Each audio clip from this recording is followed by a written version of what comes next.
Good morning, everyone, and welcome to the PivotBoss pre-market video for Monday, October 7th, 2019. I'm Frank Ochoa, aka PivotBoss. Here's a look at the daily time frame of the ES. We've had a pretty significant bounce over the last couple of days here, bouncing from the lows of 28.55 after a pretty significant 2.5 day drop. Price bounced intraday and rallied back to the previous session's mid on Thursday.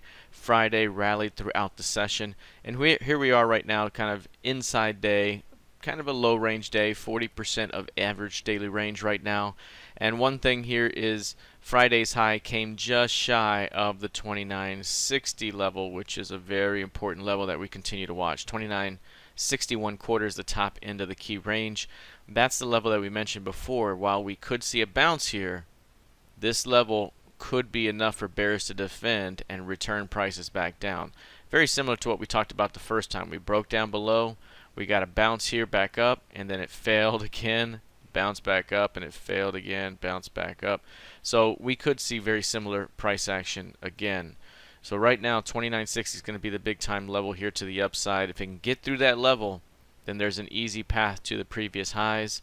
A failure to find acceptance beyond 29.60, whether it's today or whether it's any time this week, could lead to some sort of pullback, even perhaps a return back toward recent lows for another bounce opportunity. All right, let's take a look now at the NQ. You'll see here with the NQ very similar price action inside day so far. This one's trading 50% of average daily range, and this one's had a nice bounce off of the 200-day average. You can see it only spent minutes below there the last 3 times it's tested that zone. Over here it tested it for a couple of days here before it bounced, but each time it's bounced pretty nicely back towards 7,800. This one very close to 7,800 just after the last day, 2 days. And now again, we could be headed higher toward 8K for another retest, kind of an ascending pattern here. But 7,800 is going to be the key level there. 7,800, any failure to get beyond that level or establish acceptance beyond it, maybe there's a rejection there, could lead to a turn down, very similar to the 29.60 in ES. So 7,800 is going to be the early key level here. Right now, everything still suggests more near-term upside until proven otherwise. 7,800, 29.60 are going to be key levels to continue to watch in those two markets. All right, let's take a look now at crude oil.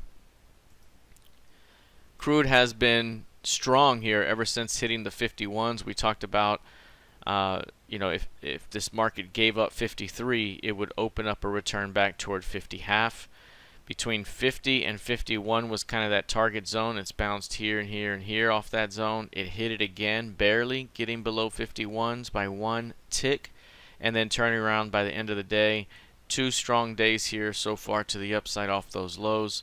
And right now it appears like we're going to bounce back toward 55 to 56. So when we had that strong low here, I mentioned 55 to 56 could be the next key level, but it's very clear that this market is quite weak.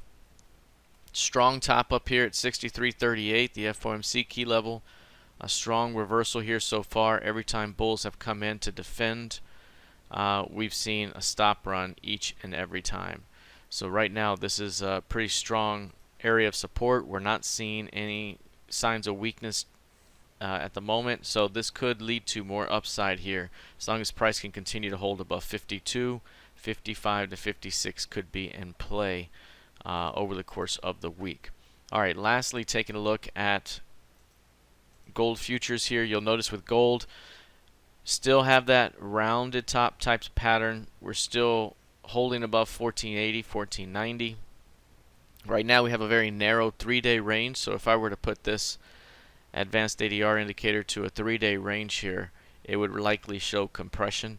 That's something to keep an eye on because, again, that could lead to a nice dose of expansion here pretty soon.